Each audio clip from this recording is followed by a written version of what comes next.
શું કે રસિકભાઈ, કેવું છે? સારું છે સર. ક્યાંથી આવો છો તમે? હું કલ્યાણપુર તાલુકાના દેવભૂમિ દ્વારકા જિલ્લાના ગોરાણા ગામથી. દ્વારકા બાજુથી? હા. તો ઘણો દૂર થાય. હા. શું તકલીફ હતી થોડું કોને? કમરમાં તકલીફ હતી, 4-5 વર્ષથી તકલીફ હતી. ગાદીની ઘસણ 4 વર્ષથી? 4 વર્ષથી, 4 થી 5 દુખતું વર્ષ. ક્યાં? કમર કમરથી નસ દબાઈ જતી કમરની. આખો ડાબો પગ છે ને, હા. ચલાતું જરાય નહીં. તમને જે તકલીફ હતી ને એ રિપોર્ટ પ્રમાણે જોઈએ ને તો ચોથા અને પાંચમા મણકામાં, અને L4, પાંચમા L5. અને પહેલા L4 L5 L5 S1 આ બંને ની ગાદી ખસી ગઈ હતી અને સારી એવી ખસી ગઈ. ખાસી દુખાવો સતત ચાલુ હતો. હા હા. એટલે ત્યારે શું દુખાવામાં શું તકલીફ થતી? દુખાવામાં આખો ડાબો પગ દુખતો મને, હા, હા. ને ચલાતું નહીં, ચલાતું જરાય નહોતું. દુખાવો થયા કરતો. હા, 4 વર્ષથી આ તકલીફ હતી. એટલે આ જે તકલીફ હતી મટે દુખે એવું થતું હતું કે સતત દુખા જ રાખતું ના, હતું? મટે દુખે એવું. પછી MRI કરાવ્યો MRI. એટલે સોરી તકલીફ હતી એમાં તમે જે મને કહ્યું હતું ત્યારે ખાલી ચડી જતી હતી, ઊભું રહેવામાં અને ચાલવામાં બહુ તકલીફ થતી હતી. એટલે ઊભું નહોતું રહેવાતું, ચલાતું હતું. કેટલું ચલાતું હતું?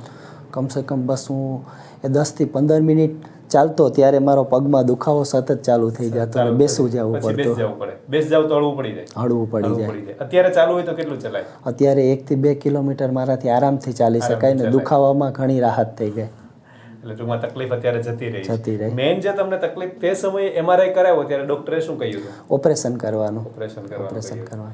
પછી કરાવ્યું નહીં? કરાયું નહીં. હવે દાદા કહેતા હતા કે ઓપરેશન નું કહેતા હતા.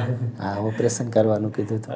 સારું. ટૂંકમાં અહીંની ખબર કેવી રીતની પડી? અહીંની ખબર મેં વિડીયો જોઈને પછી છે ને અહીંયા તરત આવી ગયા અમે. અચ્છા. એટલે સીધો વાર આવી ગયો. સીધો વારો આવી ગયો. થોડીક તકલીફ વધારે હતી એ દરમિયાન.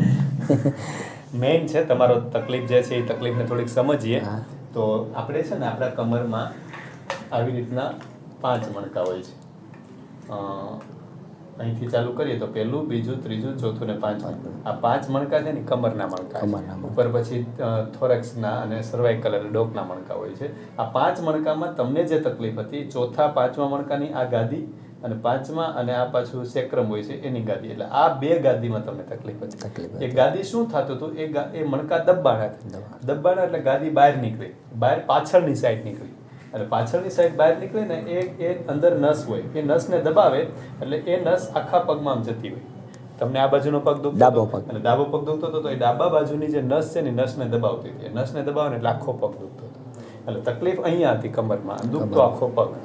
એટલે કમરે દુખતી અને પગ પણ દુખતો હતો. એટલે આ બંને આ તકલીફ હતી. એટલે મેઇન વસ્તુ એ છે કે ડૉક્ટર શું કરે કે અહીંયા જે પાછળ જે આ પ્રમાણે આમાં જોઈએ તો આવી રીતની આમ હોય મણકા, તો આ જે છે ને એ મણકા આ જે નસ છે ને એ નસ ઉપર દબાણ આવે. આ ગાદી અંદર હોય, એ ગાદીને દબાવે એટલે નસ દબાવે અને નસ છે ને આખા પગમાં જતી હોય એટલે દુખાવો થાય. આપણે છે ને એ ડિટેલમાં વિડીયોમાં જોઈએ, બહુ મજા આવશે.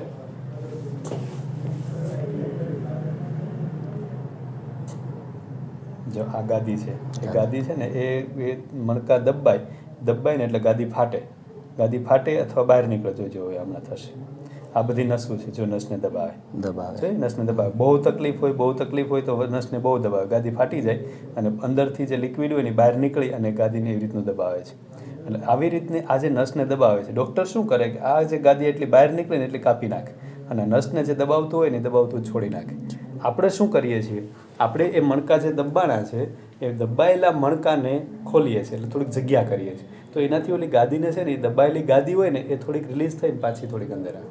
અથવા નસ જે દબાયેલી છે ને નસની ફરતી બાજુ જગ્યા થોડીક થઈ જાય. એટલે મૂવમેન્ટ આપી, એલાઇનમેન્ટ કરીએ, મણકું સરખું કરીએ ને એ બધું કરીએ તો નસને જગ્યા થઈ જાય, નસ ખુલી જાય. એટલે જે ઓપરેશનથી કરે છે એ આપણે એમને કરીએ છીએ. મેઇન વસ્તુ એ છે કે તમને જે તકલીફ છે એ તકલીફ ઘણા બધા લોકોને છે, બરોબર? એટલે બધા શું કરે કે ઉતાવળ કરીને ઓપરેશન કરી નાખે. તમારી જેમ કોઈ રાહ નહીં જોવે, દુખાવો સહન નહીં કરતા. એટલે બધાને શું થાય કે આખી જિંદગી આપણે હેરાન થવું પડશે ને આવડું કરવું પડશે. એમાં તમારી જેવી નાની ઉંમર હોય તો પછી તો કે અત્યારથી કરી નાખીએ નહીં તો મોટા થઈને ક્યાં આવી રીતનું ચાલવાનું થાય. પણ ઓપરેશન કરવાની ના નથી, પણ જરૂર પડે તો ઓપરેશન કરવું જ પડે. પણ કેટલા તો 10% લોકોને, કે બહુ ઓછા લોકોને, 100માંથી 8 થી 9 કે 7 લોકો જ એવા છે કે જેને ફરજિયાત ઓપરેશન કરવું પડે. બાકી બધાને જરૂર નથી. તમને કેમ ઓપરેશન વગર મટી ગયું તો બીજાને પણ મટી શકે છે.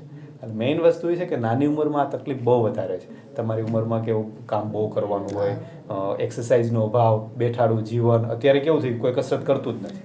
કસરત ન કરે ને એટલે આપણા સ્નાયુ જે છે ને બધા નબળા પડી જાય. નબળા પડે ને એટલે મણકા જે છે એને ટેકો ના મળે. ટેકો ના મળે એટલે આ મણકા છે ને દબાય અને ગાદી બહાર આવે. આ મણકાને ટેકો આપવાનું કામ કોણ કરે? મણકા ધારે કે આ ગાદી દબાય નહીં, આ મણકાને ટેકો કોણ આપશે? તો સ્નાયુ. આપણે સ્નાયુ, એ સ્નાયુને મજબૂત રાખવા પડે.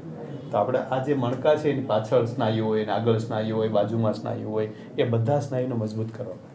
અને જેટલા મજબૂત થશે ને એટલી છે ને આપણા મણકા સરખા રહેશે ને ગાદી ઉપર લોડ નહીં આવે. અને ગાદી ઉપર લોડ આવ્યો એટલે બહાર નીકળવાની છે. ધારો કે સમજીએ આપણે આ રબર છે તો આપણે એની ઉપર દબાણ આપીએ તો એ બહાર નીકળવાનું જ છે. બરાબર. તો એની ઉપર લોડ ના આવે એવું જ કરવું પડે. લોડ ના આવે એવું શું કરવાનું? કામ તો કરવું પડે ને. તો કામ કરતા કરવાનું છે તો એ સ્નાયુને મજબૂત કરવાનું. અને મજબૂત એક જ રીત એટલે કસરત. બેઠાડું જીવન નહીં. આ બેઠાડું જીવન અને ઓવરલોડિંગ કામ થાય ને એટલે આ બધી તકલીફ થાય. તમને જે આ તકલીફ છે એવી તકલીફ કોઈ બીજાને હોય તમે શું કહેવા માંગો છો? થોડુંક વિડીયોમાં કહો. કે સર હું એ પોરબંદર, ખંભાળિયા, પછી જામનગર, રાજકોટ હોસ્પિટલમાં ગયો તો ડૉક્ટરે ઓપરેશન કરવાનું કીધું. પણ એની મને એપોઇન્ટમેન્ટ મળી ને 8 વખત હું આવ્યો. મને ઘણી રાહત છે, સારું છે. સરસ. તો કોઈને તકલીફ હોય તો શું કહેશો? એ શું કે કરે? આપણે નિલેશ સાહેબ આગળ આવો, રાજકોટ ટ્રીટમેન્ટ કરો. મેઇન વસ્તુ એ છે કે આની સારવાર ઘણી બધી છે. એવું નથી કે આપણી એક જ સારવાર છે, ઘણી બધી સારવાર છે. પણ એ બધી દવા, ઇન્જેક્શન, ઓપરેશન એ બધી સારવાર છે. તો એનાથી શરીરને નુકસાન બહુ થાય છે. તો એ નુકસાન દૂર કરીએ અને આપણી સારવાર કરીએ તો નુકસાનથી એ જતા રહે. ઓપરેશન કર્યું હોય તો આખી જિંદગી ઓપરેશનવાળું શરીર થઈ જાય, દવા પીવી પડે, ઇન્જેક્શન લેવા પડે. તો એના કરતાં આપણી સારવારથી છે ને ઘણો બધો ફાયદો થાય. અને એ આપણે જોઈએ જ છીએ ને આપણે ક્યાં ખોટું કહી ગયું છે. બરાબર ને? Okay, thank you. જય શ્રી કૃષ્ણ.